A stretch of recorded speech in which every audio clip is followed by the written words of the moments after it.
ایک سرکش بستی اور نبی کی پکار۔ نینوا موجودہ عراق کا ایک علاقہ موصل اس وقت کا ایک بہت بڑا شہر تھا جس کی آبادی 1 لاکھ سے تجاوز کر چکی تھی۔ مادی طور پر یہ شہر جنت نظیر تھا، لیکن روحانی طور پر یہاں کے لوگ پتھر کے بتوں کے سامنے سربز چھوتے اور اخلاقی پستی کا یہ عالم تھا کہ غریب کا جینا دوبار تھا۔ جب حضرت یونس علیہ السلام کو اس بستی کی طرف بھیجا گیا تو آپ نے دن رات ایک کر دیے۔ آپ انہیں بتاتے کہ یہ پتھر نہیں سن سکتے، نہ نفع پہنچا سکتے ہیں، مگر قوم کی انا آڑے آگی وہ آپ کا مذاق اڑاتے اور کہتے، اے یونس، اگر تیرے خدا میں دم ہے تو وہ عذاب کیوں نہیں لاتا جس سے تو ہمیں ڈراتا ہے۔ برسوں کی محنت کے بعد جب قوم نے ہدایت کے بجائے سرکشی میں اضافہ کیا تو حضرت یونس علیہ السلام کا دل بھر آیا۔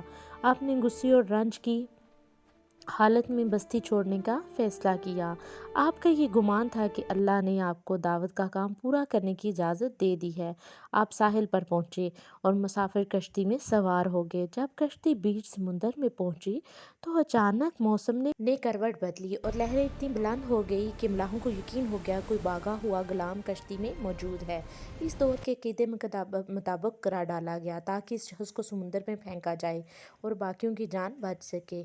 پہلا نام نکلا حضرت یونس علیہ السلام کا، دوسری بار نام نکلا یونس علیہ السلام کا، تیسری بار نام نکلا یونس علیہ السلام کا۔ لوگ ہچکچا رہے تھے کیونکہ آپ کے چہرے پر نور اور پاکیزگی تھی، مگر اللہ کا حکم اٹل تھا۔ آپ خود کھڑے ہوئے اور اللہ پر توکل کرتے ہوئے پھیرتی لہروں پر چھلانگ لگا دی۔ اللہ تعالیٰ سورۃ الصافات میں فرماتا ہے، اور بلا شبہ یونس بھی رسولوں میں سے تھا۔ جب وہ بھاگ کر ایک بری ہوئی کشتی میں جا پہنچا، پھر قرآن اندازی ہوئی، وہی مغلوب تھا، کائنات کی عجیب ترین قید۔ اللہ تعالیٰ نے ایک دیو ہیکل مچھلی کو حکم دیا کہ وہ یونس کو نگل لے، مگر خبردار، نہ ان کی ہڈی ٹوٹے، نہ گوشت کو کوئی نقصان پہنچے۔ وہی مچھلی کے پیٹ میں جہاں گھپ اندھیرا تھا اور سانس لینا محال تھا۔ حضرت یونس علیہ السلام کو احساس ہوا کہ ان سے اجتہادی لغزش ہوئی ہے، یعنی اللہ کے حکم سے پہلے اس مقام پر کوئی انسان، کوئی فوج، کوئی دولت آپ کو نہیں بچا سکتی تھی۔ وہ دعا جس نے تقدیر بدل دی۔ سمندر کی تہوں میں مچھلی کے پیٹ کے اندر حضرت یونس علیہ السلام نے کائنات کے مالک کو پکارا۔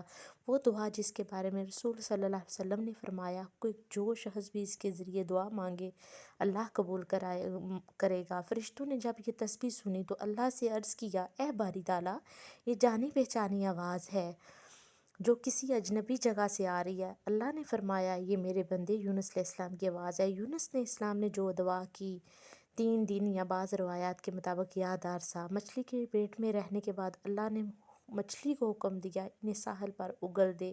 جب آپ باہر آئے تو آپ کا جسم مچھلی کے معدے کی رطوبتوں کی وجہ سے بہت حساس اور کمزور ہو چکا تھا، حتیٰ کہ کپڑے پہننا بھی بہت مشکل ہو گیا تھا۔ اللہ نے اپنی رحمت سے وہاں یقطین کدو کی بیل لگا دی جس کے چوڑے پتے آپ کو دھوپ سے بچاتے اور جس پر مکھیاں نہیں بیٹھتی تھی۔ آپ نے وہاں آرام کیا اور اللہ کی دی ہوئی غذا سے توانائی حاصل کی۔ ادھر نینوا میں کیا ہوا؟ جب حضرت یونس علیہ السلام بستی سے نکلے تو آسمان کا رنگ بدل گیا، کالی گھٹائیں چھا گئی اور لوگوں کو یقین ہو گیا کہ یونس علیہ السلام سچے تھے اور عذاب سر پر ہے۔ پوری بستی، بوڑھے، جوان، بچے، حتیٰ کہ جانوروں کو بھی لے کر صحرا میں نکل آئے۔ انہوں نے ٹاٹ پہنے، سروں پر ہاک ڈالی اور داڑھیں مار مار کر اللہ سے معافی مانگی۔ جب حضرت یونس علیہ السلام واپس آئے تو لوگوں نے نہایت خوش دلی، عاجزی اور احترام کے ساتھ ان کا استقبال کیا۔ ہر طرف شکر گزاری کا ماحول تھا، لوگ اپنے نبی کے گرد جمع تھے، ان کی باتیں غور سے سننے لگے اور اللہ کی عبادت میں لگ گئے۔